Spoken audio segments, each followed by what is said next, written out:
കൃപാസനം പ്രാർത്ഥനകളോടും ചേർത്ത് ഞങ്ങളിപ്പോൾ പ്രാർത്ഥിക്കുന്ന ഈ കുടുംബത്തിന്റെ പ്രത്യേക നിയോഗം, പ്രത്യേക ജീവിത പ്രാർത്ഥനാ നിയോഗം, ഉടമ്പടി എടുത്തവർ, ലൈറ്റ് അക്കാൻ്റെ പേർ റിക്വസ്റ്റ് ഇട്ടവർ, ഓൺലൈൻ ഉടമ്പടി ചെയ്തവർ, തീർത്ഥാടന ഉടമ്പടി ചെയ്തവർ ഒക്കെ പരിശുദ്ധ അമ്മയിൽ സമർപ്പിച്ചിരിക്കുന്ന പ്രാർത്ഥനാ നിയോഗം, നിങ്ങളുടെ ജീവിത ആവശ്യം. ഇപ്പോൾ പരിശുദ്ധ ആൽത്താരയിൽ ജീവനോടെ കർത്താവ് എഴുന്നള്ളി നിൽക്കുന്ന സ്വർഗീയമായ ഈ നിമിഷത്തിൽ കൃപാസ ആൽത്താരയിൽ ജീവനോടെ പ്രത്യക്ഷപ്പെട്ട പരിശുദ്ധ അമ്മയുടെ മധ്യസ്ഥത്തിൽ അതീവ വിശ്വാസത്തോടെ സമർപ്പിക്കുക. ഈ വിഷയത്തിൽ ഞാൻ എത്രയും വേഗം സാക്ഷ്യം പറഞ്ഞോളാം അമ്മേ എന്നുകൂടി പറയുക.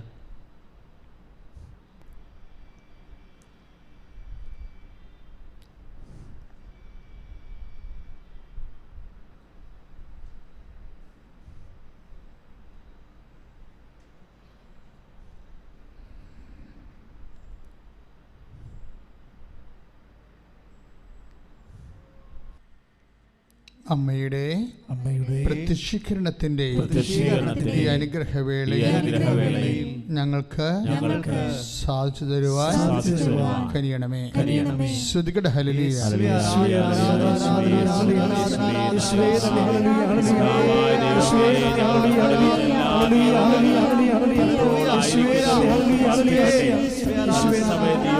സമർപ്പിക്കുന്നവരെ സ്പർശിക്കുന്ന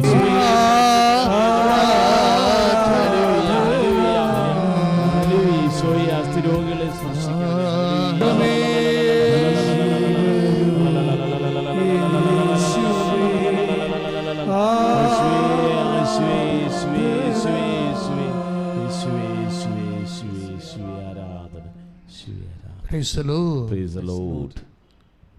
സന്തോഷത്തോടെ ഓൺലൈനിൽ ഇരിക്കുന്നവരെ സ്വസ്ഥമായിട്ട് മൊബൈൽ വെച്ചതിൻ്റെ വേണ്ട വെച്ച് കൃത്യമായി വെച്ചിട്ട് ശാന്തമായിരുന്ന് ആരാധന കൂടുക.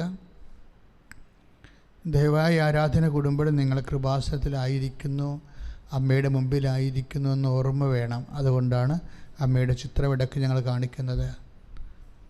ദിവ്യകാരുണ്യ തിരുസന്നിധിയിൽ നമ്മളായിരിക്കുകയാണ്. അതുകൊണ്ട് സ്കാർഫ് അല്ലെങ്കിൽ ഷോൾ എടുത്തിട്ട് പുതച്ച് വേണം സ്ത്രീകളിരിക്കാൻ. പത്തിയോടെ നമ്മൾ കർത്താവിനോട് കാണിക്കുന്ന സ്നേഹം, കർത്താവിനോട് കാണിക്കുന്ന ആദരവ്, കർത്താവിനോട് നമ്മുടെ ഹൃദയത്തിൽ ഇങ്ങനെ അങ്ങ് സന്തോഷം അങ്ങ് നുരഞ്ഞ് പതയണ ഒരു നിമിഷമാണിത്. എൻ്റെ ദൈവവേദനെ നീ എത്രയോ അനുഗ്രഹപ്പെട്ടവളാണെന്ന് ചിന്തിക്കണം. എൻ്റെ ദൈവവേദനെ നീ എത്രയോ അനുഗ്രഹപ്പെട്ടവനാണെന്ന് ചിന്തിക്കണം. കാരണം ഈ നിമിഷം നിനക്കിത് കൂടാൻ, ആരാധന കൂടാൻ, കർത്താവിൻ്റെ കൂടെ മാർത്തായെപ്പോലെ മറിയത്തെപ്പോലെ കർത്താവിൻ്റെ കൂടെ ആയിരിക്കാൻ കർത്താവ് നിനക്കൊരവസരം തന്നു. കർത്താവ് നിന്നെ ക്ഷണിച്ചു, കർത്താവ് നിന്നെ ആകർഷിച്ചു, കർത്താവ് നിന്നെ സ്നേഹിക്കുന്നു. ശ്രുതികട ഹല്ലേലൂയ. നീ വരൂ സ്നേഹമേ. അതുകൊണ്ടെന്നാൽ രാജ്യവും ശക്തിയും എന്നേക്കും അങ്ങയുടേതാകുന്നു. പ്രാർത്ഥിക്കുക. എന്തുകൊണ്ടെന്നാൽ രാജ്യവും ശക്തിയും എന്നേക്കും അങ്ങയുടേതാകുന്നു. ഒരുമിച്ച് പ്രാർത്ഥിക്കുക. എന്തുകൊണ്ടെന്നാൽ രാജ്യവും ശക്തിയും എന്നേക്കും അങ്ങയുടേതാകുന്നു. എൻ്റെ ക്ലേശങ്ങളെ പ്രതി ഞാൻ അങ്ങയെ സ്തുതിക്കുന്നു. എന്തുകൊണ്ടെന്നാൽ രാജ്യവും ശക്തിയും എന്നേക്കും അങ്ങയുടേതാകുന്നു. എന്തുകൊണ്ടെന്നാൽ എൻ്റെ ഭാരങ്ങൾ അങ്ങേക്ക് ഞാൻ ഏൽപ്പിക്കുന്നു. എൻ്റെ രോഗങ്ങളെ ഞാൻ അങ്ങേക്ക് ഏൽപ്പിക്കുന്നു. എൻ്റെ സങ്കടങ്ങളെ ഞാൻ അങ്ങേക്ക് ഏൽപ്പിക്കുന്നു. കല്യാണത്തിൽ നമുക്കറിയാമല്ലോ, സമയം ആയില്ല എന്ന് അമ്മ പറയുമ്പോൾ, ഈശോ പറയുമ്പോൾ അമ്മ എന്താ പറയണത്? അവൻ പറയണത് പോലെ ചെയ്യാൻ. അതാണല്ലോ ഉടമ്പടി. ഉടമ്പടി എന്ന് പറയുന്നത് എന്താണ്? ദൈവത്തോട് പരിശുദ്ധ അമ്മയുടെ മധ്യസ്ഥത്തിൽ നമ്മൾ ഉടമ്പടി ചെയ്യാൻ. എന്താണ് ചെയ്യണത്? ഈശോ പറഞ്ഞ പോലെ നമ്മൾ ചെയ്ത് ജീവിച്ചോളാവുന്നതാണ് നമ്മൾ ഉടമ്പടി ചെയ്യണത്. അപ്പോൾ ഈശോ പറഞ്ഞ പോലെ നമ്മൾ ചെയ്ത് ജീവിച്ചോളാം എന്ന് അമ്മയുടെ മധ്യസ്ഥത്തിൽ നമ്മൾ ഈശോനോട് പറയണതാണ് ഉടമ്പടി എന്ന് പറയണത്. മരിയൻ ഉടമ്പടി. ഈ മരിയൻ അപ്പോഴാണ് സമയമായില്ല എന്ന് പറയുന്ന സമയത്തെ ഈശോ ചുരുക്കി അപ്പം തന്നെ ആക്കണത്. അവൻ പറയണ പോലെ ചെയ്യുമ്പോഴാണ് അപ്പം തന്നെ ആകണം. അപ്പം സമയത്തിലാണിത് വർക്കൗട്ട് ചെയ്യണത്. അപ്പോഴും നിങ്ങൾ ചോദിക്കും, അങ്ങനെ വ്യാഖ്യാനിക്കാമോ എന്നൊക്കെ എന്നോട് അന്ന് ചില അച്ഛന്മാർ ചോദിച്ചു.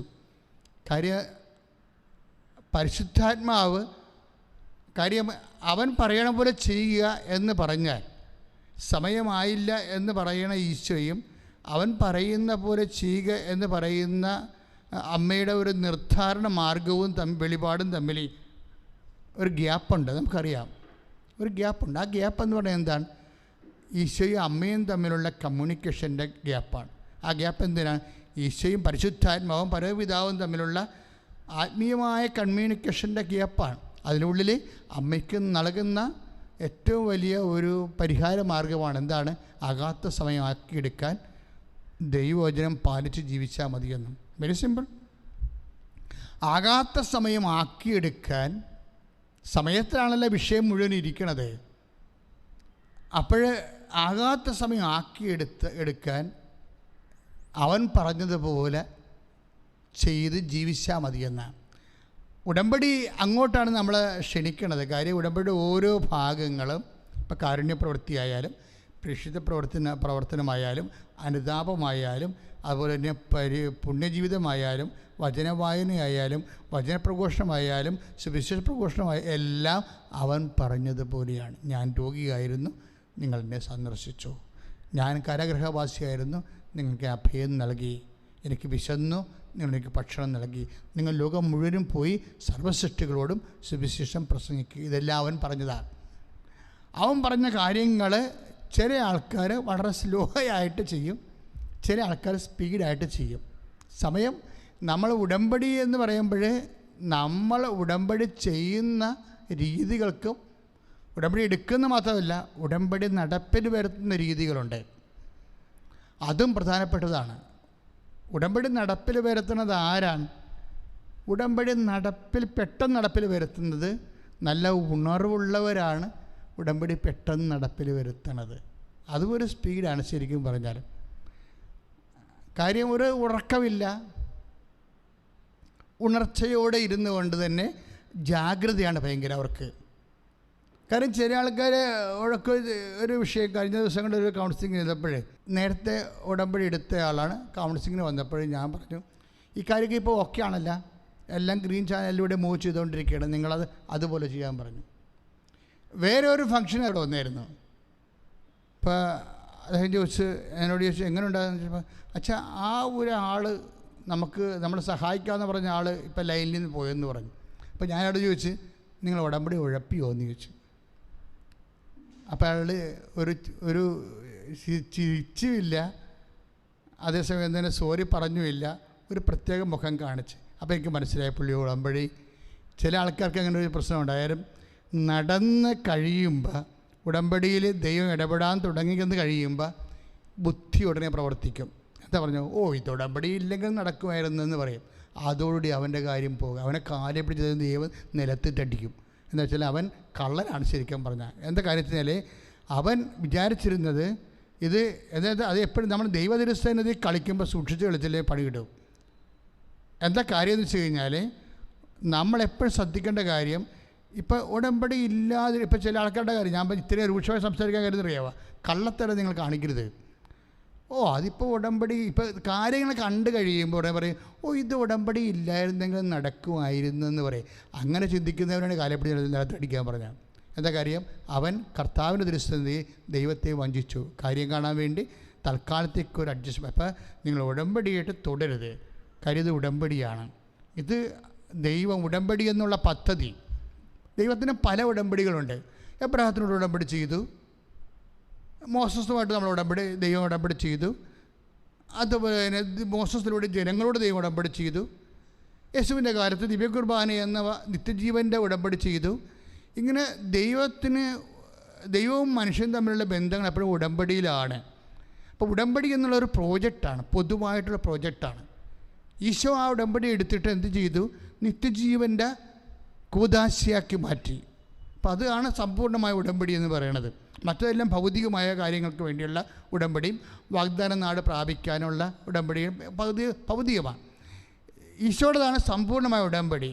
ഈശോ അതെടുത്തിട്ട് സ്വന്തം ശരീരത്തെ ബലിവസ്തുവാക്കിക്കൊണ്ട് അത് ഒരു പുതിയ ഉടമ്പടി സ്ഥാപിച്ചു. അതാണ് നമ്മൾ കുർബാനയിൽ പറയുന്നത്. ഇത് നിങ്ങൾക്ക് വേണ്ടി ചിന്തപ്പെടാനിരിക്കുന്ന തിരുരക്തത്തിൻ്റെ പുതിയ ഉടമ്പടിയുടെ പാനപാത്രമാകുന്നു. അപ്പോൾ അത് പുതിയ ഉടമ്പടിയാണ്. അത് പഴയ ഉടമ്പടി സാധാരണ ഭൗതികമായ കാര്യങ്ങൾക്കും തേനും പാലും ഒഴുകുന്ന വാഗ്ദാന നാട് പ്രാപിക്കാനൊക്കെ ഉള്ളതാണ്, ജനങ്ങളുടെ വിശുദ്ധീകരണത്തിന്. പുതിയ ഉടമ്പടി ജനങ്ങൾ സ്വർഗീയ ജെറുസലേം പ്രാപിക്കാൻ വേണ്ടിയുള്ളതാണ്. കർത്താവിൻ്റെ ദിവ്യകാരുണ്യത്തിൻ്റെ പുതിയ ഉടമ്പടി. അപ്പോൾ ഈ ഉടമ്പടി എന്നുള്ള വിഷയം ഒരിക്കലും ദൈവം റദ്ദ് ചെയ്യത്തില്ല. നമ്മൾ ഈ ഗലാത്യർ വായിക്കുമ്പോൾ മനസ്സിലാകും. ഗലാത്യർ 3:17 എന്താ പറയണത്? നിയമം വന്ന്, ഗലാത്യർ 3:17, നിയമം വന്ന് 450 വർഷം കഴിഞ്ഞിട്ടാണ്, ഉടമ്പടി വന്നു 450 വർഷം കഴിഞ്ഞിട്ടാണ് ദൈവം നിയമം തന്നത്. പക്ഷേ ദൈവം ഉടമ്പടിയെ റദ്ദ് ചെയ്തില്ലെന്ന്. അതാണ് ഗലാത്യർ 3:17 പറയുന്നത്. അപ്പോൾ ഉടമ്പടി എന്ന ആശയം, ഉടമ്പടി എന്ന പദ്ധതി, ഉടമ്പടി എന്ന പ്ലാൻ എന്ന് പറയുമ്പോൾ ഞങ്ങളൊക്കെ മൈനസ്മാരി പഠിക്കുമ്പോൾ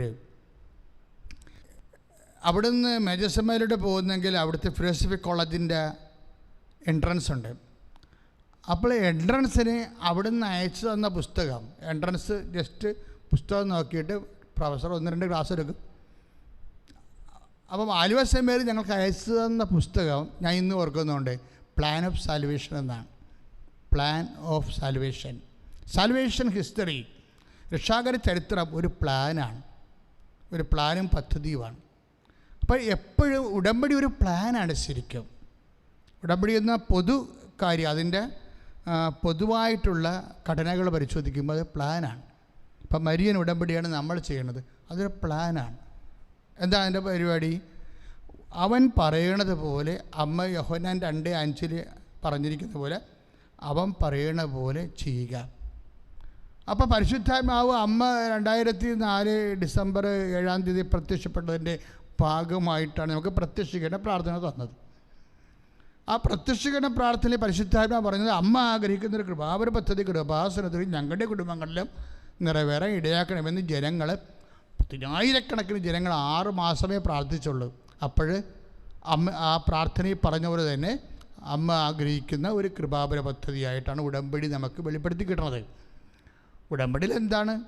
ഈ വചനങ്ങൾ എത്രയോ വർഷമായിട്ട് ജനങ്ങൾ വായിക്കുന്നതും അച്ഛന്മാർ പ്രസംഗിക്കുന്നതുമാണ്.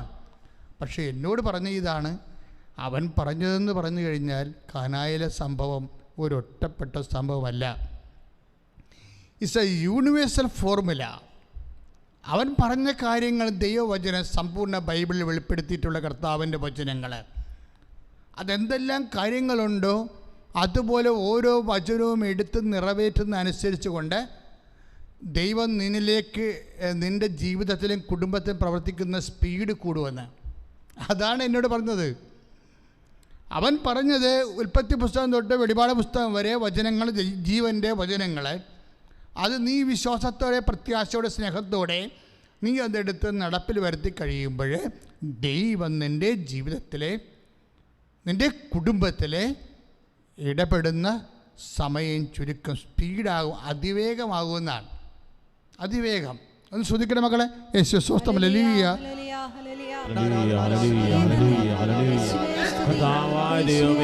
പ്രാർത്ഥിക്കുന്നു. സമയത്തിന്റെ മേൽ സന്ദർഭത്തിന്റെ അധികാരമുള്ള പരിശുദ്ധി അമ്മേ, ഉടമ്പടി ചെയ്ത ഓരോ ദൈവമക്കൾക്ക് വേണ്ടി മധ്യസ്ഥം വഹിക്കണമേ. യേശുവേ ആരാധന. ഹല്ലേലൂയ. പരിശുദ്ധ പരമ ദിവ്യകാരുണ്യത്തിന് അപ്പോഴത് ഒരു ഒറ്റപ്പെട്ട സംഭവമല്ല. ശരിക്കും എന്താണ്, പണ്ട് മുതലേ ദൈവത്തിൻ്റെ ഒരു രീതിയാണ്, പ്രവർത്തിക്കുന്ന ഒരു രീതിയാണ്. കാര്യം, നമ്മൾ ദൈവത്തിൻ്റെ വചനങ്ങൾ കൃത്യമായിട്ട് പാലിച്ചു പോയാൽ ദൈവം നമ്മുടെ ജീവിതത്തിൽ ഇടപെടുന്ന സമയം അതിവേഗമാക്കുമെന്ന്. അതാണ് ഈ 81-ാം സങ്കീർത്തനയിലെ 81-ാം സങ്കീർത്തനം 14-ാം വാക്യം. ഈ ഉടമ്പടിയുടെ ഒരു ഫോർമുലയാണ് പറയണത്. എന്താ പറയണത്? സങ്കീർത്തനം 81:14 13 തൊട്ടുണ്ട്. 81:13-14 എന്താ പറയണത്? എൻ്റെ ജനം, ഏറ്റു പറഞ്ഞേ, എൻ്റെ ജനം എൻ്റെ വാക്ക് കേട്ടിരുന്നെങ്കിൽ ഇസ്രായേൽ എൻ്റെ മാർഗത്തിൽ ചരിച്ചിരുന്നെങ്കിൽ അതിവേഗം അവിടെ വൈരികളെ ഞാൻ കീഴ്പ്പെടുത്തുമായിരുന്നു. അതാണ് സംഭവം. അല്ലാതെ ഒറ്റപ്പെട്ട കാനായിലെ വിഷയമല്ല ഇത്. പണ്ട് മുതലേ ദൈവത്തിൻ്റെ ഒരു നിലപാടാണ്. എന്താണ്? എൻ്റെ ജനം എൻ്റെ വാക്ക് കേട്ടിരുന്നെങ്കിൽ. ഒന്ന് പറഞ്ഞേ, എൻ്റെ ജനം എൻ്റെ വാക്ക് കേട്ടിരുന്നെങ്കിൽ ഞാൻ അതിവേഗം അവരുടെ ശത്രുക്കളെ കീഴ്പ്പെടുത്തുമായിരുന്നു. രണ്ട് കാര്യങ്ങൾ അതിൻ്റെ അകത്തുണ്ട്. ഒന്നെന്താണ്? 83 സങ്കീർത്തനം 81:13 എന്താ പറയണത്? എൻ്റെ ജനം എൻ്റെ വാക്ക് കേട്ടിരുന്നെങ്കിൽ. ഏറ്റു പറഞ്ഞേ, എൻ്റെ ജനം എൻ്റെ വാക്ക് കേട്ടിരുന്നെങ്കിൽ. എൻ്റെ അർത്ഥം എന്താണ്? അവൻ പറയണത് പോലെ ചെയ്തിരുന്നെങ്കിൽ. അത്രേ ഉള്ള സംഭവം. ഇതാണ് ഉടമ്പടി എന്ന് പറയണത്. അവൻ പറയണത് പോലെ ചെയ്തിരുന്നെങ്കിൽ, എൻ്റെ ജനം എൻ്റെ വാക്ക് കേട്ടിരുന്നെങ്കിൽ എന്ത് സംഭവിക്കുമായിരുന്നു? അതിവേഗം. അതാണ് സമയച്ചുരുക്കം. ഉടമ്പടിയുടെ സമയച്ചുരുക്കം അതാണ്. എന്താണ്? 81:14 ഏറ്റു പറഞ്ഞ്, അതിവേഗം അവിടെ വൈരികളെ ഞാൻ കീഴ്പ്പെടുത്തുമായിരുന്നു. അപ്പം ദൈവമാണത് ചെയ്യണത്. അപ്പം നമ്മൾ ദൈവവചനത്തോട് വിശ്വസ്ത കാണിക്കുമ്പോൾ ദൈവം സമയച്ചുരുക്കം കാണിക്കും. ഇത് സമയത്തിൻ്റെ മേലുള്ള ദൈവത്തിൻ്റെ ഇടപെടലെ സുനിശ്ചിതമാക്കാനും അതിവേഗമാക്കാനുമുള്ള ഒരു സംവിധാനമാണ്. എന്താണ്? എൻ്റെ ജനം എൻ്റെ വാക്ക് കേട്ടിരുന്നെങ്കിൽ. ഒരു സിമ്പിളാണ്. അപ്പോൾ ചില ആൾക്കാർ ദൈവത്തിൻ്റെ വചനമൊക്കെ കേൾക്കും.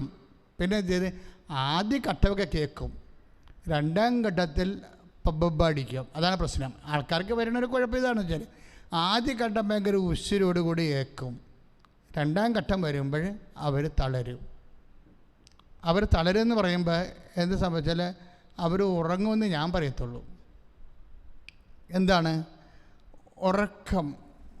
കർത്താവിൻ്റെ വാക്ക് കേൾക്കാതിരുന്നത് എപ്പോഴാണ്? ശിഷ്യന്മാർ എപ്പോഴും കർത്താവിൻ്റെ വാക്ക് അവർ കേട്ടായിരുന്നല്ലേ. കർത്താവിൻ്റെ വാക്ക് കർത്താവ് ജീവിച്ചിരിക്കുമ്പോൾ തന്നെ കേൾക്കാതിരുന്നത് ഒരു സമയത്ത് മാത്രമേ ഉള്ളൂ. കർത്താവിൻ്റെ വാക്ക് കർത്താവിൻ്റെ സ്വന്തം ശിഷ്യന്മാർ എന്നുവെച്ചാൽ യൂദാസൊന്നുമല്ല. യൂദാസ് പണ്ടേ കേട്ടിട്ടില്ല. അതേപോലെ അവൻ ശിഷ്യനായിട്ട് നമുക്ക് കൂട്ടിയിട്ടില്ല, കർത്താവും കൂട്ടിയിട്ടില്ല. ബാക്കി 11 പേരുണ്ടല്ലോ. ഈ 11 പേര് കർത്താവിൻ്റെ വാക്ക് കേൾക്കാതിരുന്നത് ഒറ്റ പ്രാവശ്യമേ ഉള്ളൂ. എവിടെ വെച്ചാണത്? ഗെത്സേമനിൽ വെച്ച്. ഗെത്സേമനിൽ വെച്ച് കർത്താവ് എന്താ പറഞ്ഞത്? 1 മണിക്കൂറെങ്കിലും നിങ്ങളെ എന്നോട് കൂടെ ഉണർന്നിരിക്കണം. അപ്പോഴേ പക്ഷേ കർത്താവ് വീണ്ടും വരുമ്പോൾ പത്രോസൊക്കെ ഭയങ്കര ഗുർഗം ഭരിച്ചുറങ്ങുകയാണ്. കർത്താവ് കേട്ടില്ല. കർത്താവ് പറഞ്ഞ വാക്ക് കേട്ടില്ല, വചനം കേട്ടില്ല. അവർ എൻ്റെ ജനം എൻ്റെ വാക്ക് കേട്ടിരുന്നെങ്കിലെന്ന് പറഞ്ഞില്ലേ. 81:13 എൻ്റെ ജനം എൻ്റെ വാക്ക് കേട്ടിരുന്നെങ്കിൽ. ശുസി ഒന്ന് ചിന്തിച്ച് നോക്കി എൻ്റെ മക്കളെ, എന്തുകൊണ്ട് കർത്താവ് തൻ്റെ വാക്ക് നമ്മളോട് പറയാൻ കാരണം എന്താ? എൻ്റെ ജനമായത് കൊണ്ട്. അതാണ് പ്രശ്നം. എൻ്റെ ജനം. ആ വാക്ക് എന്ത് ഇൻറ്റിമസിയാണെന്നറിയാവോ? ഈ വചനം പാലിക്കുന്നതിനെക്കുറിച്ച് കർത്താവ് എന്താ പറയണത്? Why I am giving you my word because you are my people. My people, എൻ്റെ ജനം എന്നാണ് പറയണത്. ഉടമ്പടി സ്വന്തമാക്കും നമ്മളെ ദൈവത്തിൻ്റെ. അതുകൊണ്ടാണ് പറയണത് എൻ്റെ ജനം എൻ്റെ വാക്ക് കേട്ടിരുന്നെങ്കിൽ ഞാൻ അതിവേഗം. കാര്യം എന്താണ്? അതിവേഗം നമ്മുടെ ജീവിതത്തിൽ ഇടപെടാൻ വേണ്ടി വെമ്പല കൊണ്ട് നിൽക്കുന്ന ഒരു ദൈവമാണ് ബൈബിളിലുള്ളത്. അല്ലാതെ നമുക്ക് നിയമം തന്നിട്ട് നമുക്ക് നിയമം പാലിക്കുന്നുണ്ടോ എന്ന് പറഞ്ഞ് പുറകെ നടക്കുകയല്ല. പോലീസൊന്നുമല്ല ദൈവം. അതായത് നമ്മളുടെ ജീവിതത്തിൽ you must read the mind of God. എന്താ കാരണം? നമ്മുടെ ജീവിതത്തിൽ എത്രയും വേഗം ഇടപെടാൻ വേണ്ടി കൊതിച്ച് വെമ്പി നിൽക്കുന്ന ഒരു ദൈവമാണ്. അതാണ് എൻ്റെ ജനമെന്ന് പറയുന്നത്. എൻ്റെ ജന, എൻ്റെ കർത്താവ് നമ്മൾ പറയുന്ന പോലെ തിരിച്ചും പറയണത് എൻ്റെ ജന എന്ന് പറഞ്ഞു. എൻ്റെ ജോസഫ്, എൻ്റെ മനോജ്, എൻ്റെ സന്തോഷ്, എൻ്റെ എഡ്വേഡ്, എങ്ങനെയൊക്കെ പറയാം. ദൈവം ഇങ്ങനെയാണ് സംസാരിക്കുന്നത്, എൻ്റെ ചെറുതാ പറയണത്. ഈ ഒരു ബോധം നമുക്കുണ്ടാകണം. അതിന് നമുക്ക് ദൈവസ്നേഹം വേണം. എനിക്ക് നിങ്ങളോട് സംസാരിക്കേണ്ട കാര്യമില്ല. കാരണം എന്താണ്? നിങ്ങൾ ദൈവസ്നേഹം ഇല്ല എന്നല്ലേ പറയണത്. 5:42 യോഹന്നാൻ്റെ സുവിശേഷത്തിലെ. എനിക്ക് നിങ്ങളോട് സംസാരിക്കേണ്ട കാര്യമില്ല. എന്താ കാര്യം? എനിക്ക് നിങ്ങൾക്ക് ദൈവസ്നേഹം ഇല്ല എന്നാണ്. ദൈവസ്നേഹം, അതാണ് യോഹന്നാൻ്റെ സുവിശേഷം 5:42. ഞാൻ നിങ്ങളോട് സംസാരിക്കത്തില്ല, നിങ്ങൾ എന്നെ സ്തുതിക്കാൻ വേണ്ട, എനിക്ക് നിങ്ങളുടെ മഹത്വം വേണ്ട. എന്താ കാര്യം? എനിക്ക് നിങ്ങളുടെ മഹത്വം വേണ്ട. എന്താ കാര്യം? നിങ്ങൾക്ക് ദൈവസ്നേഹം ഇല്ലെന്ന്. ദൈവസ്നേഹം ഇല്ലാത്തടത്തുനിന്ന് ദൈവസ്തുതികൾ ആവശ്യപ്പെടത്തില്ല, ദൈവസ്തുതികൾ അംഗീകരിക്കത്തില്ല. കാര്യം ബേസിക്കായിട്ട് നമുക്ക് വേണ്ടത് ദൈവസ്നേഹമാണ്. പ്രാർത്ഥിക്കുക, കർത്താവേ അങ്ങയെ മഹത്വപ്പെടുത്താൻ ആവശ്യമായ ദൈവസ്നേഹത്താൽ ഞങ്ങളെ അഭിഷേകം ചെയ്യണമേ.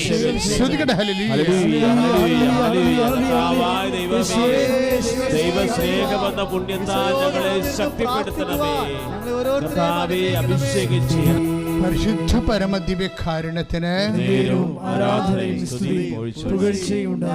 അപ്പോൾ ദൈവസ്നേഹം നഷ്ടപ്പെടുമ്പോൾ നമ്മൾ എന്താ പറഞ്ഞത്? എനിക്ക് നിങ്ങളെ മഹത്വം, ഞാൻ നിങ്ങളിൽ നിന്ന് മഹത്വം അന്വേഷിക്കണില്ല, സ്തുതിപ്പ് അന്വേഷിക്കണില്ല, പ്രാർത്ഥന അന്വേഷിക്കണില്ല. എന്താ കാരണം? നിങ്ങൾ ദൈവസ്നേഹം ഇല്ല. അതാണ് യോഹന്നാൻ 5:42. അപ്പോൾ നമ്മളിൽ ദൈവ ഉടമ്പടി എടുക്കുന്ന ഓരോ വ്യക്തികളിലും ആദ്യം വേണ്ടത് എന്താണ്? ദൈവസ്നേഹമാണ്. ഇന്ന് പ്രാർത്ഥിച്ചേ, കർത്താവേ ഉടമ്പടി എടുത്തവരും ഞങ്ങൾ ഉടമ്പടി എടുക്കാൻ പോകുന്നവരും എല്ലാവരിലും ദൈവസ്നേഹം നിറക്കണമേ. അങ്ങയുടെ വചനം അതുപോലെ നിവർത്തിയാക്കാൻ ഞങ്ങളിൽ ദൈവസ്നേഹം നിറക്കണമേ. ഓ കർത്താവേ, ഇപ്പോൾ ഞങ്ങളിലെ ദൈവസ്നേഹം നിറക്കണമേ. അമ്മേ, പരിശുദ്ധമ്മേ, ഞങ്ങളിൽ ദൈവസ്നേഹം നിറയുന്നതിനായി മാധ്യസ്ഥം വഹിക്കണമേ. പിതാവായ ദൈവത്തിന്റെ പരിശുദ്ധാത്മാവിന്റെ പ്രിയബന്ധുവായിരിക്കുന്ന പരിശുദ്ധ ദേവമാതാവേ, ഞങ്ങളിൽ ദൈവസ്നേഹം നിറയാൻ ഇടയാക്കണമേ. ശ്രുതികട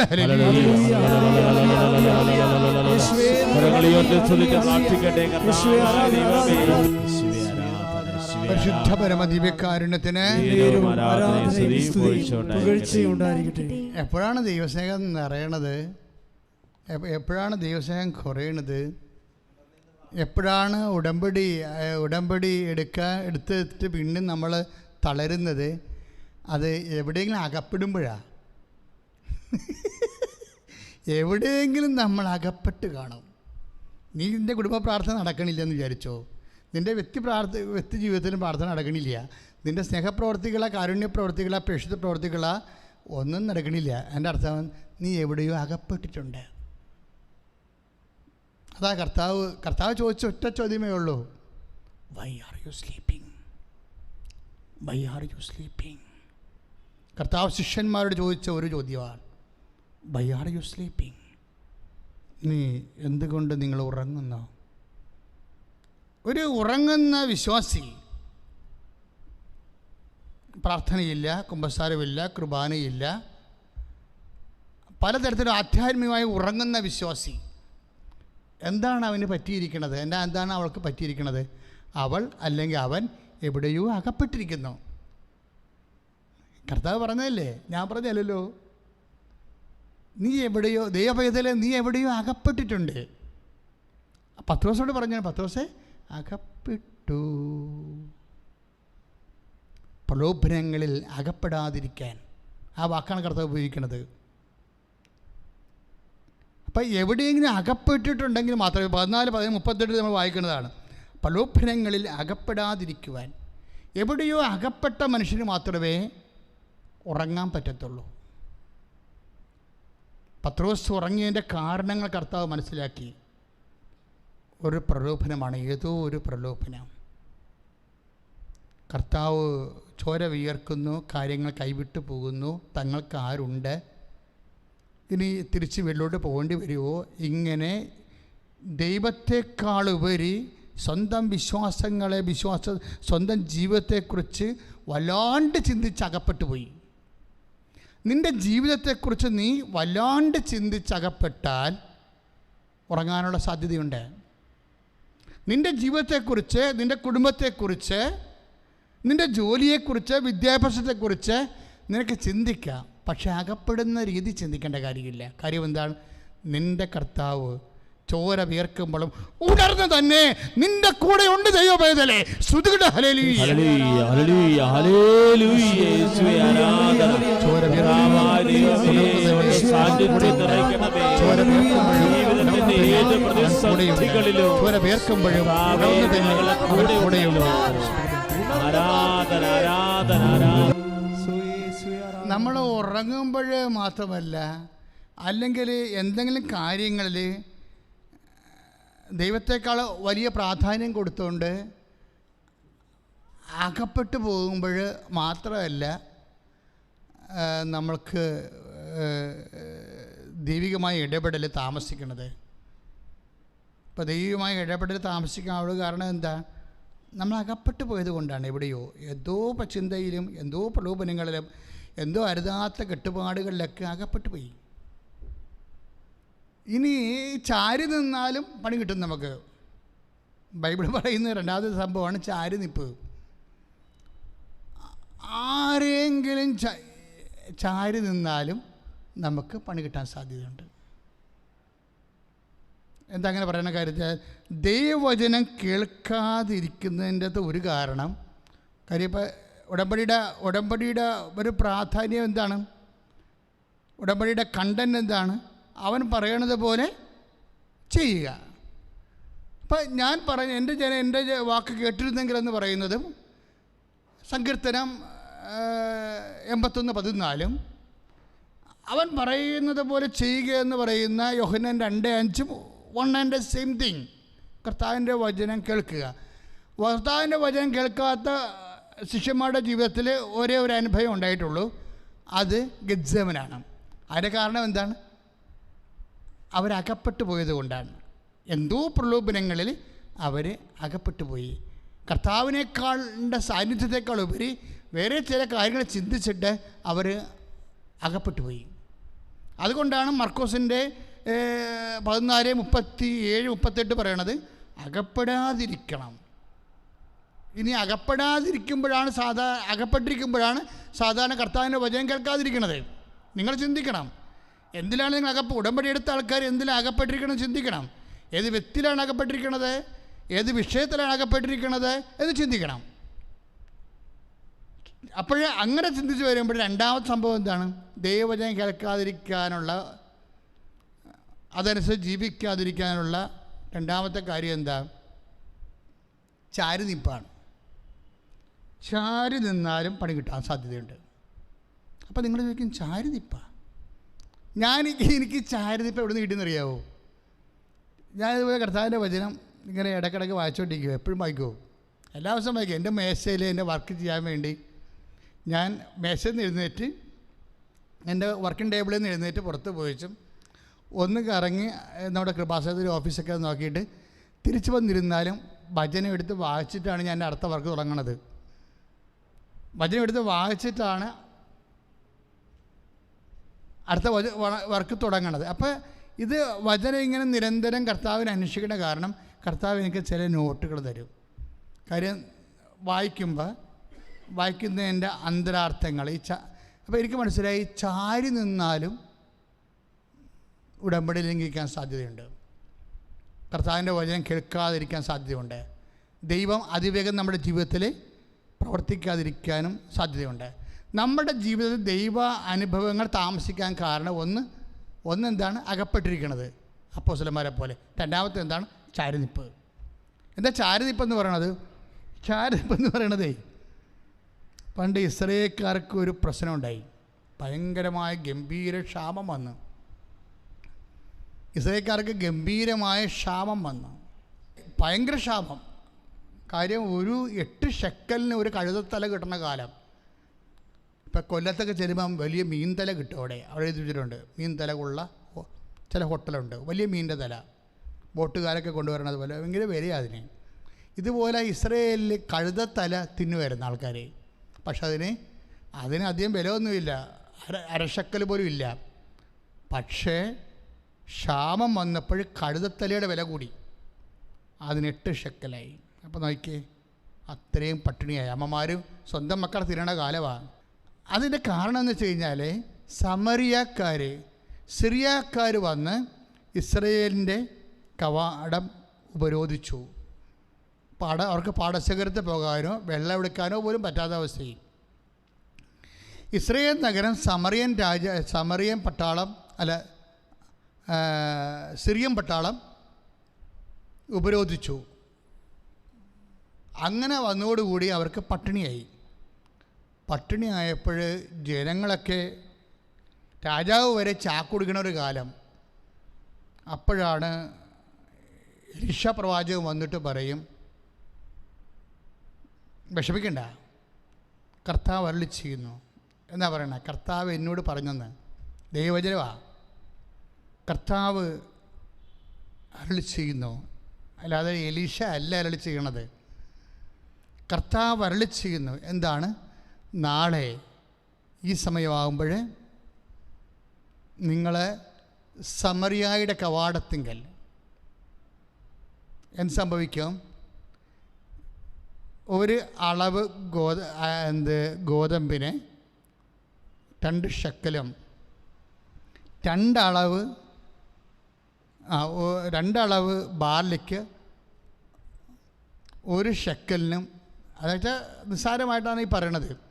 വെച്ചാൽ പട്ടിണിയായിട്ട് ഒന്നുമില്ല, ബാർലിയുമില്ല, ഗോതമ്പുമില്ല, ജനങ്ങളുടെ നമുക്ക് ചോറില്ലാത്ത പോലെ അരിയില്ലാത്ത അവസ്ഥയാണ്, ഒന്നുമില്ലാത്ത അവസ്ഥയാണ് തിന്നാൻ. അപ്പോൾ പക്ഷേ പ്രവചനം എന്താ? ഒന്നുമില്ലാത്ത അവസ്ഥയാണ്. അകപ്പാടെ ഉണ്ടെന്ന് പറഞ്ഞാൽ എന്താണ്? മരണം മാത്രമേ ഉള്ളൂ.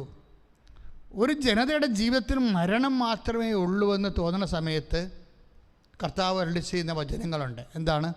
നാളെ ഇവിടെ സമറിയായുടെ കവാടത്തിങ്കൽ എന്ത് സംഭവിക്കും? ഇതുവരെ ഇസ്രായേൽക്കാർ സമറിയയുടെ കാര്യമാണ് പറയണത്. സമറിയായുടെ കവാടത്തിങ്കൽ ഗോതമ്പും ബാർലിയും 1 ഷെക്കലിന് കൊടുക്കുമെന്ന് പറയും. അത് 10 കൊല്ലം കഴിഞ്ഞാൽ നടക്കാത്ത കാര്യമാണ്. കാര്യം അത്ര അവസ്ഥയാണ്. സമറിയ എന്ന് പറഞ്ഞാൽ ഭയങ്കര ബലിഷ്ഠമായിട്ടുള്ള ഒരു പട്ടണമാണ്. അവിടെ ആ പട്ടണത്തെ ഭേദിക്കാൻ ഈ പട്ടിണി പാവങ്ങൾക്ക് പുറത്തിറങ്ങാൻ പറ്റാതെ ഇരിക്കുന്ന ആൾക്കാരാണ് ഇപ്പം. സിറിയക്കാരോ ഇസ്രയേലിനെ ഉപരോധിച്ചിട്ട് ഇവർക്ക് പുറത്തിറങ്ങാൻ പറ്റത്തില്ല. ഇവർ പുറത്തിറങ്ങാതെ എങ്ങനെ സമറിയക്കാരുടെ രാജ്യത്ത് ചെന്നിട്ട് അവിടുന്ന് ബാർലി മേടിച്ചുകൊണ്ട് പോരും? അത് നടക്കാത്ത കാര്യമാണ്. സിറിയക്കാരാണ് ഇവരെ ഉപരോധിച്ചിരിക്കുന്നത്. അപ്പോൾ ഒന്നും നടക്കത്തില്ല. അപ്പോൾ ഉടനെ സേനാനായകൻ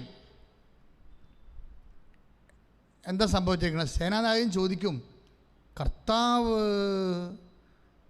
കിളിവാതിൽ തുറന്ന് പുറത്തെത്തിയാലും ഇതൊക്കെ വല്ലതും നടക്കുമെന്ന് ചോദിക്കും. ആ ചോദ്യം അതാണ്. കർത്താവ് സ്വർഗത്തിൻ്റെ കിളിവാതിൽ തുറന്ന് പുറത്തിറങ്ങിയാലും പറഞ്ഞാലും ഇതൊക്കെ വല്ലതും നടക്കുമെന്ന് ചോദിക്കും. അപ്പോഴേ കർത്താവിൻ്റെ വചനമല്ലേ? കർത്താവിൻ്റെ വചനം.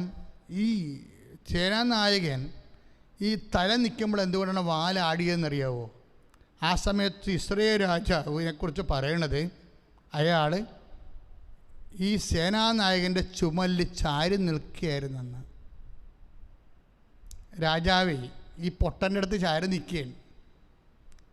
കാര്യങ്ങൾ തിരക്ക് ദൈവത്തിൻ്റെ ആലോചന കേൾക്കേണ്ടവൻ ഒരു കഴുതയേക്കാൾ വിലയില്ലാത്തവനെ ചാരി നിൽക്കുകയാണ്. അവനെന്താണ്? അവൻ സേനാനായകനായി പോയതിൻ്റെ അവൻ ആ ഒരു കുണാണ്ടറാ. അതുകൊണ്ട് അവനെ ചാരി നിൽക്കുന്ന രാജാവ് അവനെ ചാരി നിൽക്കുക. ബൈബിൾ അത് കൃത്യമായിട്ട് പറയുന്നുണ്ട്. ഈ പേപ്പട്ടിനെയാണ് കർത്താവിൻ്റെ അഭിഷിക്തൻ ചാരി നിൽക്കണത്. പിന്നെ എങ്ങനെ രാജ്യം തിരിയവരാണ്? അപ്പോൾ തന്നെ ചാരി രാജാവ് വരെ തന്നെ ചാരി നിൽക്കണ കാരണം ഇവന് അഹങ്കാരമായി.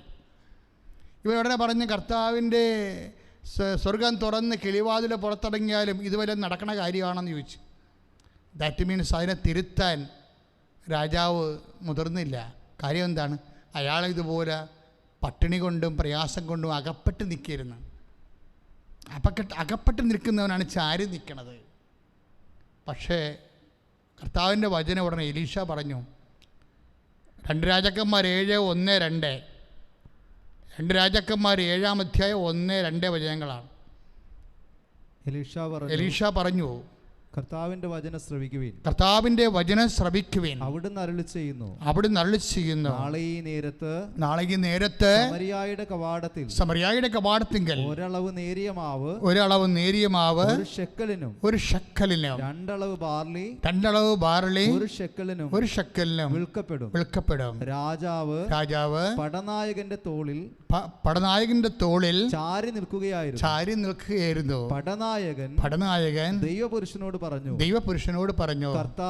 കർത്താവ് ആകാശത്തിന്റെ കിളിവാതിലുകൾ തുറന്നു തന്നാലും ഇത് നടക്കുമോ?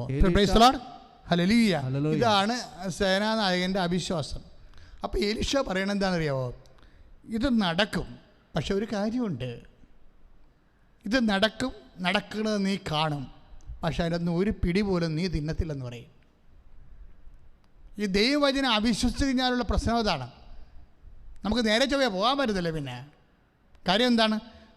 ഇത് നടക്കും, നിൻ്റെ കണ്ണുകൊണ്ട് തന്നെ നീ കാണും, പക്ഷേ ഒരു പിടി പോലും അതിൽ നിന്ന് നീ ഭക്ഷിക്കത്തില്ല. എന്താ സംഭവിച്ചെന്ന് വെച്ച് കഴിഞ്ഞാൽ, കർത്താവ് ആ സമയമാകുമ്പോൾ ഒരു യുദ്ധക്കുളമ്പടി ഈ സമറിയക്കാരെ കേൾപ്പിക്കും. അവർ 4 കാലാവിനെ അവിടെ നിന്ന് ഓടിക്കളയും. അപ്പോൾ 2 കുഷ്ഠരോഗികൾ പറഞ്ഞു, നമ്മളെന്തിനാണ് സമറിയ കവാടത്തിൽ ഇവിടെ ഇസ്രായേലിൻ്റെ കവാടത്തിൽ ഇരിക്കണത്? നമുക്ക് ഇവിടെ നിന്നാലും നമ്മൾ പട്ടിണി കിടന്ന് ചാകും. അതുകൊണ്ട് കുഷ്ഠരോഗി പറയും, നമുക്ക് അവിടെ പോയി വില ഉണ്ടാകാൻ തിരക്കാം. അവർ നമ്മളെ കൊല്ലട്ടെന്ന് പറഞ്ഞ് ഇവർ ചെല്ലുമ്പോൾ അവിടെ ആരുമില്ല. അവരെല്ലാവരും നാടുവിട്ട് പോയി. കുഷ്ഠരോഗിയുടെ കയറി ഈ നേരിയ മാവും ബാർലിയും എല്ലാം എടുക്കും. അങ്ങനെ നാട്ടുകാർ സമരം കവാടത്തിലേക്ക് ഇഴച്ച് കയറുമ്പോഴേ രാജാവ് ചെയ്ത ഒരു മണ്ടത്തരം, ഈ പൊട്ടനെയാണ് പിടിച്ചവിടെ സേനാനായകനല്ലേ, ആ നഗരത്തിൻ്റെ കാവൽക്കാരനായിട്ട് വെച്ചത് ഈ ആ മനുഷ്യനെ, ആ സേനാനായകനെ. ജനം ഇടിച്ച് കയറിയോടുകൂടി ഈ മനുഷ്യൻ താഴെ വീണ് അവിടെ പുറത്തുകൂടി ജനം കയറി ബാർലിയും ഗോതമ്പൊക്കെ കൈക്കിലാക്കി ജനം പിരിയുമ്പോൾ ഈ മനുഷ്യനോട് ചത്ത് കിടക്കണം. അതാണ് പറഞ്ഞത്, നീ അത് കാണും കർത്താവ് കൊടുക്കണത്, പക്ഷെ കർത്താവിൻ്റെ ഓഹരി നിനക്ക് കിട്ടത്തില്ല, അത് കാണാൻ നീ ഉണ്ടാകത്തില്ലെന്ന് പറഞ്ഞു. മക്കളെ, ദൈവവചനം വിശ്വസിക്കാൻ ഒരു കഴിവ് വേണം. ശരിക്കും ഉടമ്പടിയിൽ നമ്മൾ എടുക്കുമ്പോൾ ദൈവവചനമാണ്. ദൈവവചനം അവൻ പറയണ പോലെ ചെയ്യുമ്പോൾ അതനുസരിച്ച് ജീവിക്കുമ്പോഴാണ് ഇത് ഉടമ്പടി കർത്താവ് സമയച്ചുരുക്കം പ്രാപിക്കണത്. അതിന് കർത്താവിന് എന്തു മാർഗം വേണം? ഒരു മാർഗം വേണ്ട, കർത്താവ് മാത്രം മതി. കാര്യം ഒരു സ്വരമാണ്, ഒരു യുദ്ധത്തിൻ്റെ കുതിരക്കുളമ്പടി കേൾപ്പിച്ചാൽ മതി. എന്ത് മാർഗമാണ് ദൈവം ഉപയോഗിക്കണമെന്ന് നമുക്കറിയത്തില്ല. നിനക്ക് 3 കോടി കടമുണ്ട്. കഴിഞ്ഞ ദിവസങ്ങളിലിവിടെ ചെറുത്തുരുത്തിൽ നിന്ന് ഒരു ചേച്ചി വന്ന് സാക്ഷ്യം പറഞ്ഞു. നമ്മളെ കലാമണ്ഡലത്തിൻ്റെ കഥകളി മോഹിനിയാട്ടമൊക്കെ പഠിപ്പിക്കുന്നവർ, അവരിപ്പോൾ ന്യൂയോർക്കിൽ തന്നെ പരിപാടി. കലാമണ്ഡലം ജോൺ ആ സാക്ഷ്യം കിടപ്പുന്നുണ്ട്. അവർക്ക് 3 കോടി കടമാണ്. അവർ ഉടമ്പടി എടുത്തിട്ട് ഇവിടുന്ന് പോയതിന് ശേഷം തിരിച്ച് ആലപ്പുഴ റെയിൽവേ സ്റ്റേഷനിൽ എത്തിയപ്പോൾ ട്രെയിൻ വരാൻ കുറച്ച് അല്പം സമയം എങ്കിലും 300 രൂപ മുടക്കി അവർ തിരിച്ചു വന്ന് മാതാവിനെ ഒന്ന് കണ്ടിട്ട് പോകാമെന്ന് പറഞ്ഞിട്ട് ഒന്നുകൂടി കണ്ടിട്ട് പോകാമെന്ന്. അതാണ് വിശ്വാസം എന്ന് പറയുന്നത്. ഒന്നുകൂടി മാതാവിനെ കണ്ടിട്ട് പോകാമെന്ന് പറഞ്ഞ് ആലപ്പുഴയിൽ നിന്ന് അവർ തിരിച്ചു വരികയാണ്. 300 രൂപ മുടക്കി കണ്ടവർ തിരിച്ചു വരുന്ന സമയത്ത് രാത്രി 9 മണിയായി. ഞാൻ മാത്രമുണ്ട്. ഞാനത് വിളിച്ച് എന്നാ ചേച്ചിയെന്ന് ചോദിച്ചു. അച്ഛാ, എനിക്കൊന്ന് മാതാവിനെ ഒന്ന് കണ്ടിട്ട് പോകാൻ വേണ്ടി, ഒന്നിട്ട് കാണാൻ വേണ്ടി വന്നു. എന്ത് വിശ്വാസമാണത്? അതാണ് ദൈവസ്നേഹം. ഞാൻ ഒന്നും ചെയ്തില്ല, എന്താ നിങ്ങളുടെ പ്രശ്നമെന്ന് ചോദിച്ച്. കാരണം എനിക്ക് 3 കോടി കടവണച്ചാൽ എങ്ങനെ ജീവിക്കുമെന്ന് ചോദിച്ചു.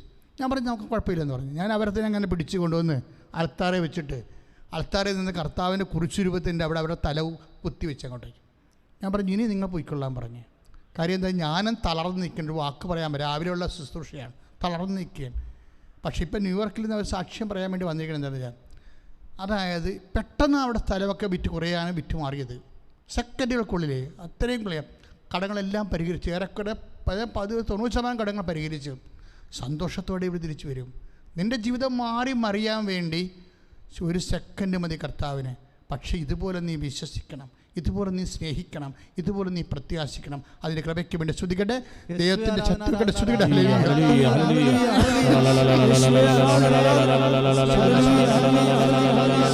കർത്താവേ ഉടമ്പടിയെടുത്ത ഓരോ മക്കളെയും സ്പർശിക്കണമേ കർത്താവേ സ്പർശിക്കണ. ഹല്ലേലൂയ ഹല്ലേലൂയ ഹല്ലേലൂയ ഹല്ലേലൂയ. യേശുവേ ആരാധന, യേശുവേ ആരാധന. അതായത് നമ്മൾ 2 രാജാക്കന്മാർ 7:2 കണ്ടില്ലേ?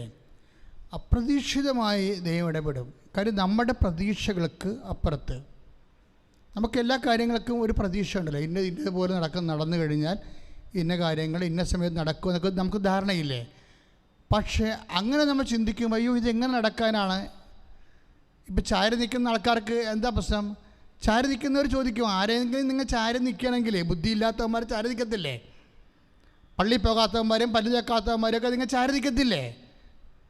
ദൈവവിശ്വാസമില്ലാത്തവരെയും യുക്തിവാദികളെയും അതുപോലെ തന്നെ മറ്റു തരത്തിലുള്ള രാഷ്ട്രീയ പാർട്ടികളിലൊക്കെ പ്രവർത്തിക്കുന്ന ആൾക്കാരുമായിട്ടാണ് നിങ്ങൾ ചാരി നിൽക്കണമെങ്കിലേ നിങ്ങളുടെ കാര്യം പോക്ക. എന്താ കാര്യം? പ്രയാസ നിമിഷങ്ങൾ ഇവർക്കൊന്നും ചെയ്യാൻ പറ്റത്തില്ല. ഇവർക്ക് സേനാനായകനെ പോലെ ഒത്തിരി സൈന്യങ്ങളുണ്ട്, ശക്തിയുണ്ട്, പക്ഷെ വിവരമില്ല, അവന് ജ്ഞാനമില്ല. അതുകൊണ്ടാണ് ആ സൈന്യാധിപൻ ചോദിച്ചത്. എന്നാ ചോദിച്ചത്? കർത്താവ് കിളിവാതിലോട് തുറന്നു വന്നാലും ഇതൊക്കെ നടക്കുമെന്ന് ചോദിച്ചു. അപ്പോൾ ഇങ്ങനെയുള്ളവന്മാരെ രാജാവ് ചാരി നിന്നത് കൊണ്ടാണ് രാജാവിന് പണി കിട്ടിയത്. കർത്താവ് അവിശ്വസ്തനായില്ലേ? അവിശ്വസ്തനായി പോയില്ലേ? അപ്പോഴേ അതല്ലെങ്കിൽ അവരെ തിരുത്തണമായിരുന്നു രാജാവ്. നിനക്ക് വിശ്വാസത്തിനെതിരെ സംസാരിക്കുമ്പോൾ ആ ഇസ്രായേൽ രാജാവ് ചെയ്ത കുറ്റം എന്താണ്? അയാൾ തിരുത്തിയില്ല തൻ്റെ സേനാനായകനെ. എന്താ കാരണം? തൻ്റെ കഴിവുകളെല്ലാം നഷ്ടപ്പെട്ടെന്ന് വിചാരിച്ചുകൊണ്ട് സേനാനായകനെ അയാൾ ചാരി നിൽക്കിയിരുന്നു. നിങ്ങൾ ചിലപ്പോൾ പലതരത്തിൽ പല വ്യക്തികളെ നിങ്ങൾ ചാരാം. സമ്പത്ത് തരാമെന്ന് പറഞ്ഞവരെ തരാം, കടം തരാമെന്ന് പറഞ്ഞവരെ ചാരാം. ഇങ്ങനെ ഓരോ മനുഷ്യനെ ചാരി കണ്ണ് കാണാൻ പാലാത്തവന്മാർ ചാരും. അല്ലെങ്കിലും കർത്താവിനെ കാണാൻ പാലാത്തവന്മാരെ ചാരും. എന്താ കാര്യം എന്നറിയാമോ? പണ്ട് സാംസൺ ചാരിയില്ലേ? സാംസൺ കണ്ണും കാണാൻ പാലാതെ വന്നപ്പോഴാണ് പറഞ്ഞത്. ഒരു കൊച്ചിനോട് എന്താ പറഞ്ഞത്? നമ്മൾ വായിക്കുന്നുണ്ടേ, സ്തുതിക്കട്ടെ ഹല്ലേലൂയ യേശുസ്തോത്രം ഹല്ലേലൂയ ഹല്ലേലൂയ ഹല്ലേലൂയ ഹല്ലേലൂയ. ന്യായാധിപന്മാരുടെ പുസ്തകത്തിലാണ്. സ്തുതിക്കട്ടെ ഹല്ലേലൂയ. ന്യായാധിപന്മാരുടെ പുസ്തകം 16:26. കൈക്ക് പിടിച്ചിരുന്ന ബാലനോട് സാംസൺ പറഞ്ഞു, ഒന്ന് ചാരി നിൽക്കാൻ കെട്ടിടത്തിൻ്റെ തൂണുകൾ എവിടെയാണ് എന്ന് ഞാൻ തപ്പി നോക്കട്ടെ. കണ്ണ് കാണാൻ പറഞ്ഞുകൊണ്ടാണ്. ഇപ്പം നിങ്ങൾ ആരെങ്കിലുമൊക്കെ ചാരി നിൽക്കുന്നുണ്ടെങ്കിൽ കർത്താവിനല്ലാതെ വേറെ ആരെ ചാരിയാലും നിങ്ങൾക്ക് കണ്ണ് കാണാൻ പാടില്ലെന്ന് കർത്താവ്. കണ്ണ് തുറക്കണം ദൈവത്തിലെ. എത്ര ലക്ഷം കടമാണെങ്കിലും ക്യാൻസർ 4ാം സ്റ്റേജിലാണെങ്കിലും നീ ആരെയും ചാരരുത്, കർത്താവിനെ മാത്രം ചാരണം. നീ ഒന്നിലും അകപ്പെടരുത്. ശിഷ്യന്മാർക്ക് സംഭവിച്ചത് അകപ്പെട്ടു പോയതാണ്. പ്രാർത്ഥിക്കുക, കർത്താവേ ഒന്നിലും അകപ്പെടാതിരിക്കാൻ, ഒന്നിനെയും ചാരാതിരിക്കാൻ അങ്ങയിൽ മാത്രം ആശ്രയിച്ചുകൊണ്ട് അങ്ങയുടെ വചനങ്ങള് അവസാന നിമിഷം വരെ നിറവേറ്റിക്കൊണ്ട് നിന്റെ കൃപയാൽ കർത്താവേ നിന്റെ സുവിശേഷത്തിന്റെ സാക്ഷിയാകാൻ എന്നെ അഭിഷേകം ചെയ്യണം.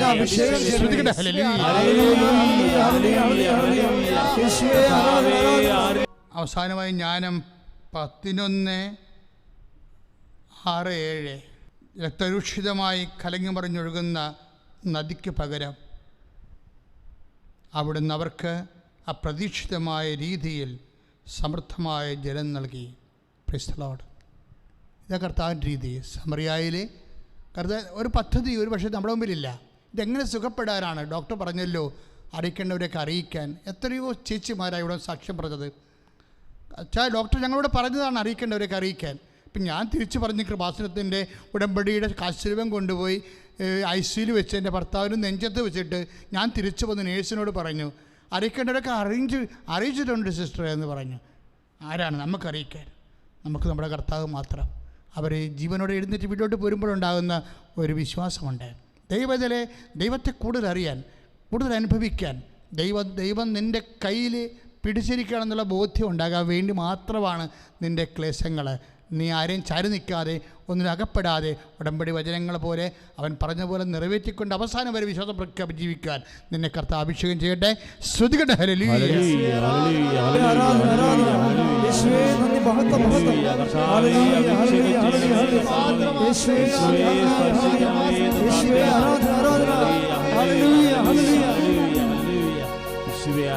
പ്രിയപ്പെട്ടവരെ, ഇപ്പൊ കർത്താവ് നിന്നെ തൊടും, കർത്താവ് നിന്നെ സ്പർശിക്കും. നിന്റെ മാർഗ രോഗങ്ങളായാലും, നിന്റെ തീരാവ്യാധികളായാലും, നിന്റെ ജീവിത ദുരിതങ്ങളായാലും, നീ എന്തിനു വേണ്ടി പരീക്ഷ എഴുതിയിരിക്കുന്നുവോ, എന്തിനു വേണ്ടി നീ എഴുതാൻ പോകുന്നുവോ, നിന്റെ ജോലിക്കാര്യമായാലും, നിന്റെ സാമ്പത്തിക മേഖലയായാലും, നീ വീടില്ലാത്ത അവസ്ഥയായാലും, വഴിയില്ലാത്ത അവസ്ഥയായാലും, ജീവിക്കാൻ സ്ഥലമില്ലാത്ത അവസ്ഥയായാലും, നിന്റെ യാത്രയായാലും, യാത്ര മുടങ്ങിയതായാലും, യാത്ര പെൻഡിങ്ങിലായാലും, എല്ലാ മേഖലകളിലും നിന്റെ ദൈവം ഇപ്പോൾ നിന്നെ അനുഗ്രഹിക്കാൻ പോകുന്നു. നീ കർത്താവിൻ്റെ തിരുസന്നിധിയിൽ നീ സ്വന്തമായ ശിരസിൽ കൈവച്ചുകൊണ്ട് പ്രാർത്ഥിക്കട്ടെ.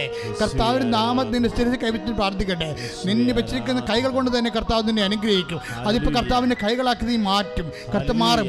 അമ്മ പരിശുദ്ധമ്മ നിനക്ക് വേണ്ടി മധ്യസ്ഥം വഹിക്കും. മാരക രോഗങ്ങളും തീരാവേദികളും ജീവിത ദുരിതങ്ങളും തടസ്സങ്ങളും ഇപ്പോഴും അടിപ്പെടുന്ന പോലെ വൈദ്യാഘാതം പോലെ നിന്റെ ജീവിതത്തിൽ നിന്ന് വിട്ടകലാൻ പോകുന്ന കർത്താവേ, നിന്റെ നാമത്തിൽ പ്രാർത്ഥിക്കുന്ന കർത്താവേ, നിന്റെ നാമത്തിൽ പ്രാർത്ഥിക്കുന്ന കർത്താവേ, നിന്റെ വിശുദ്ധ പൗരോഹിത്യത്തെ ഇപ്പോഴും മഹത്വപ്പെടുത്തുന്ന കർത്താവേ, സഭയിലുള്ള സാന്നിധ്യം കർത്താവേ ഇപ്പൊ പ്രകടമാക്കുന്ന കർത്താവേ.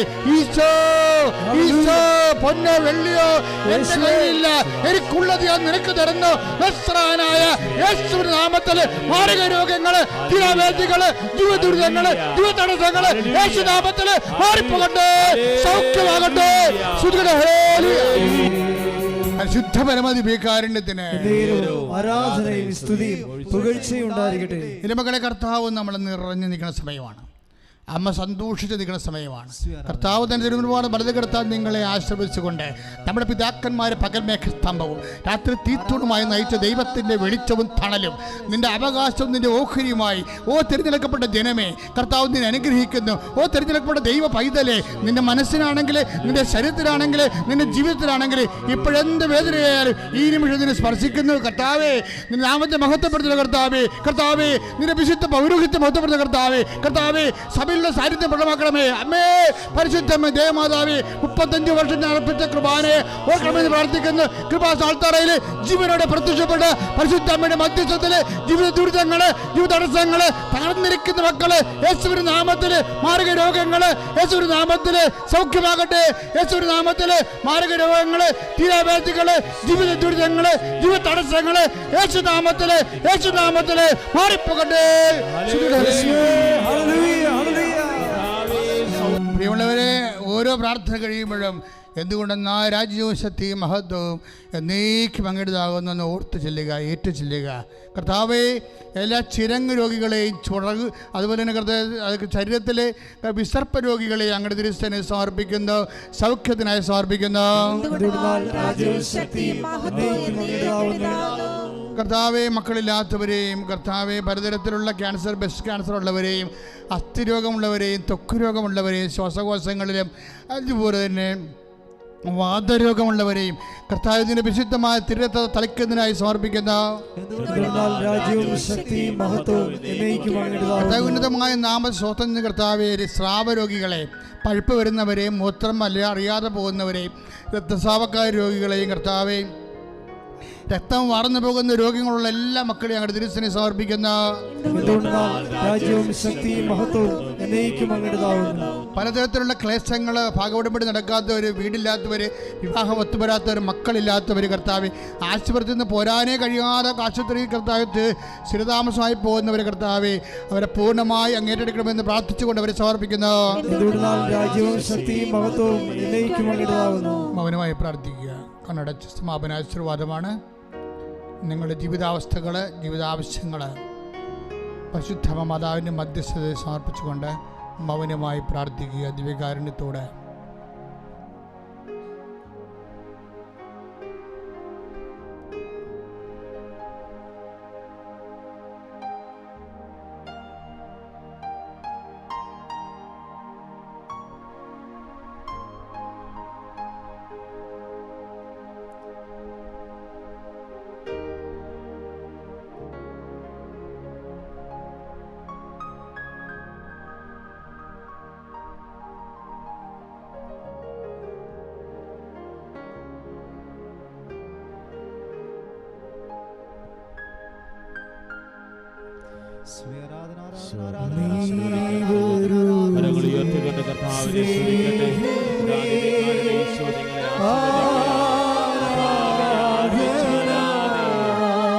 മാത്രം ആശ്രയിച്ചുകൊണ്ട് ഞങ്ങളുടെ രോഗങ്ങളെ ഞങ്ങളെ സൗഖ്യപ്പെടുത്തി നന്ദി പറയുന്നു.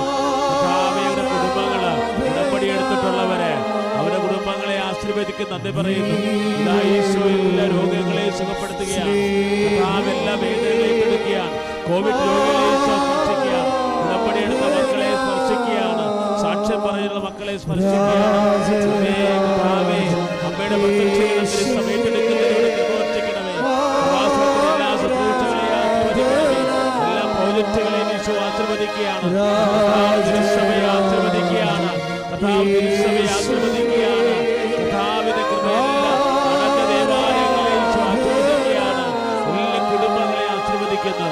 യേശുവേ ആരാധന. ശിരസ് നമിച്ച് പരിശുദ്ധ പരമ ദിവ്യകാരുണ്യ ഈശോയ്ക്ക് ആരാധനയും സ്തുതിയും പുകഴ്ചയും ഉണ്ടായിരിക്കട്ടെ. പരിശുദ്ധ പരമ ദിവ്യകാരുണ്യ ഈശോയ്ക്ക് ആരാധനയും സ്തുതിയും പുകഴ്ചയും ഉണ്ടായിരിക്കട്ടെ. പരിശുദ്ധ പരമ ദിവ്യകാരുണ്യ ഈശോയ്ക്ക് ആരാധനയും സ്തുതിയും പുകഴ്ചയും ഉണ്ടായിരിക്കട്ടെ. പരിശുദ്ധ പരമ ദിവ്യകാരുണ്യ ഈശോയ്ക്ക് ആരാധനയും സ്തുതിയും പുകഴ്ചയും ഉണ്ടായിരിക്കട്ടെ. ആമേൻ.